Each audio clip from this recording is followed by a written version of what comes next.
It took me too long to understand that it's better to be liked than good. There's no relationship at work more important than the one between you and your manager. Life sucks when you don't get along with them. There's a moment when you wake up and you think it's all a dream, but then reality hits. You have to go to work today. Life is amazing when you have a good relationship with your boss, even when everything else at work is crumbling around you. That's because when someone with power is supporting you, you can get through a lot. A good relationship with your boss means that you actually look forward to work. I know that's a foreign concept to a lot of you. Even if you've got a great boss right now, it might not last. I had over 20 managers at Amazon over my first 13 years, and only one manager that I had over the last 5 years. With all of the reorgs and restructuring that's going on, and especially if you're young, you're likely to have many managers in your career. So it's smart to understand the simple ways to improve your likability. In this video, I'll go over 3 things that you can do to impress your boss. They're easy to do, you don't have to act fake or not be yourself, and you won't be called a brown noser. If you like this type of content, hit the like and subscribe button. If you want more from me, subscribe to my free weekly newsletter. If you want to work with me personally, I coach people to get high performance ratings and their next promotion. Links to everything are in the description. Before we get into it, let's define what it means to be liked by your boss. Whether you like it or not, all managers segment you into 4 buckets. They're the favorites, who they support the most. They get the best projects and the best work. These are the people that get the top performance reviews and get put up for promotion. There's the exceeds expectation group, who are the high performers and are generally safe from performance-based layoffs. Then there are the people that are just meeting expectations, and the bottom group of least effective individuals. If you work at a place that fires a certain percentage of these people every year, you want to avoid being in the bottom 2 buckets. You obviously don't want to be in the bottom bucket because they're the first to be let go. After that happens, the folks in the second to last bucket are moved down. So the top 2 buckets are where you want to be. How do you get there? How do you swim upstream? I'll tell you how you don't do it, which is gradually. If you've been bucketed, you can't get out by doing what you're currently doing slightly better. That's not enough. The only way to get to the next bucket up is by jumping through specific, impressive actions that force your manager to recategorize you. So I need to be honest. I haven't written real code in almost 2 years. I've been so focused on YouTube that I worried I'd forgotten how to ship production code. That changed last month when I discovered Swarm coding with Warp, today's video sponsor. Instead of writing code single-threaded in an IDE, you orchestrate a team of AI agents that build in parallel. I'm using Warp's agentic development environment, and it's addictive. I assign different agents to different parts, front-end, back-end, tests, while I review code and make architectural decisions. It's like being a team lead again, except this team never sleeps and actually enjoys writing unit tests. I shipped a professional Chrome extension in 1 day.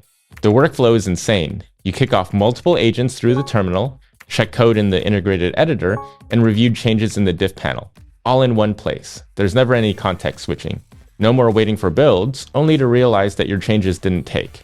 This is the future of software engineering. Warp's leading the benchmarks even with all of the leapfrogging. They scored 75.8% on SWE-bench Verified, putting them in the top 3, and they're the #1 coding assistant on Terminal Bench.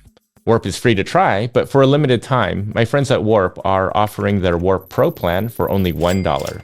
Use code LifeEng to redeem. Link is in the description. The first way to impress your boss involves receiving feedback.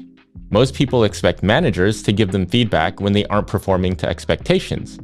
But the thing is, your manager's time is split across their other direct reports and other duties. If you don't explicitly ask for feedback, you might not get any.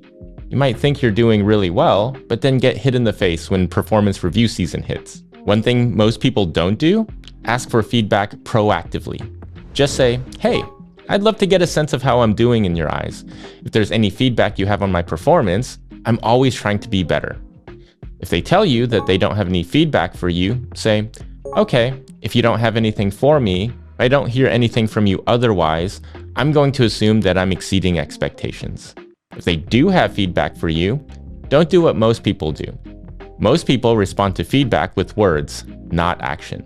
They say things like, thanks for the feedback, I'll definitely work on that. But your manager doesn't care what you say, they care what you do. This is why when someone asks for feedback proactively and then acts on it quickly, it's shocking. If you want to be an outlier, you have to do exceptional things. And the simple act is exceptional because nobody does it. It immediately separates you from 99% of employees. Let's say that you ask your manager for feedback and they tell you, "I'd love you to speak up more during team meetings with your ideas." Most people would say, "Yeah, good point. I'll try to do that." And then stay quiet in the next meeting because speaking up feels uncomfortable. Instead, in the very next team meeting that week, you force yourself to contribute early. When the team is discussing the approach, you say, "I've got a thought on this. Have we considered X approach? Here's why it might work better." Even if you're nervous, you do it. Let's say your manager tells you, "I need you to be more responsive to communication from other departments." Sometimes people have to follow up multiple times to get answers from you. Most people would say, "You're right. I'll be better about that." Instead, starting that same day, you treat every cross-functional email as urgent for the next week. You respond within the hour, even if it's just to say, "Hey, I got this. I'll have an answer for you by the end of day tomorrow." You set reminders to follow up. Maybe you CC your manager on the most urgent issues. Within days, your manager hears from other departments. "Hey, Steve's been super responsive lately. It's been really helpful." Asking for feedback early and visibly acting on that feedback is one of the easiest ways to impress your manager. Managers hate surprises, especially negative ones. There's nothing more stressful for a manager than discovering at the last minute that a deadline will be missed, or a project's off track, or a stakeholder's unhappy. It triggers this feeling that they're not in control, and that's a horrible feeling for someone who's responsible for everything. This is why employers who bring problems to their attention early, along with potential solutions, become so highly valued. When you flag issues before they become emergencies, you transform from a source of stress into someone they can trust. Here's what most people do. They avoid delivering bad news until absolutely necessary. They hope the problem will magically resolve itself. They try to fix it quietly without telling anybody. They wait until the last possible moment to admit something's wrong. And I get it. Nobody wants to be the bearer of bad news. They think to themselves that it's not their fault that things aren't going well. But here's what they don't realize. Every manager knows that problems are inevitable. What separates high performers isn't avoiding problems entirely.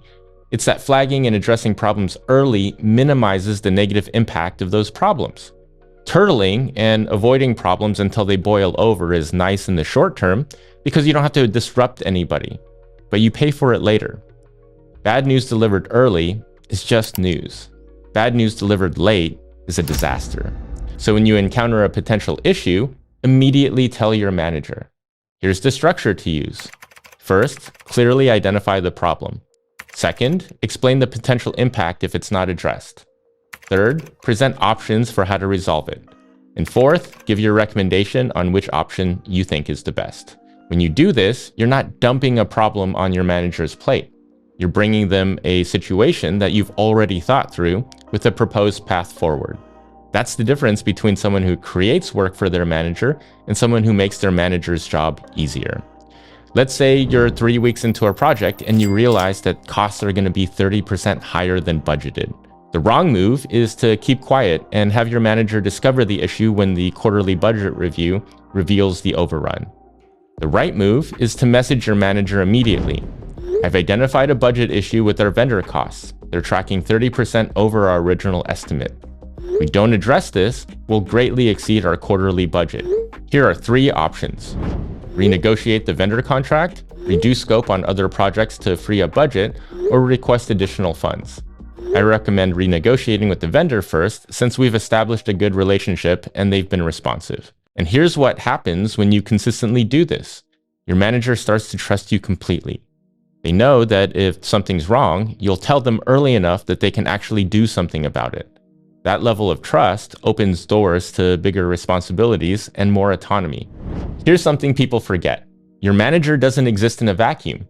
They have their own boss. They have their own pressures, their own goals, their own performance metrics. And just like they're evaluating your work, their boss is evaluating theirs. This is why employees who actively help their manager shine in front of senior leadership become their favorites. When you help your manager look good, you're not just doing your job, you're actively advancing their career. And that creates a powerful incentive for them to advance yours. Most people think only about their direct responsibilities. They focus on completing their assigned tasks and hitting their team's goals. But they don't realize their manager's success is directly tied to how leadership perceives their effectiveness. If you can contribute to the things that they're being judged on, you become indispensable to them. The key is understanding what your manager actually cares about at the organizational level. Where are they getting pressure? What are they trying to drive? Early at my time at Amazon, I noticed that my manager was under pressure to improve our team's delivery velocity. His boss had just highlighted this metric at an all-hands meeting. Instead of just focusing on my assigned work and doing it faster, I took the initiative to analyze where our time was actually being spent. After digging into it, I identified that we were spending way too much time gathering requirements from product managers, going back and forth on unclear specs, and dealing with too many nice-to-have features that would get cut anyways when the deadline slipped. I surfaced this finding to my manager, who was in a much better position to actually do something about it. Once the product-to-tech handoff was identified as the bottleneck, my manager initiated conversations with the product team and involved me. We worked with them to standardize the handoff process and focus on necessary functionality rather than nice-to-haves.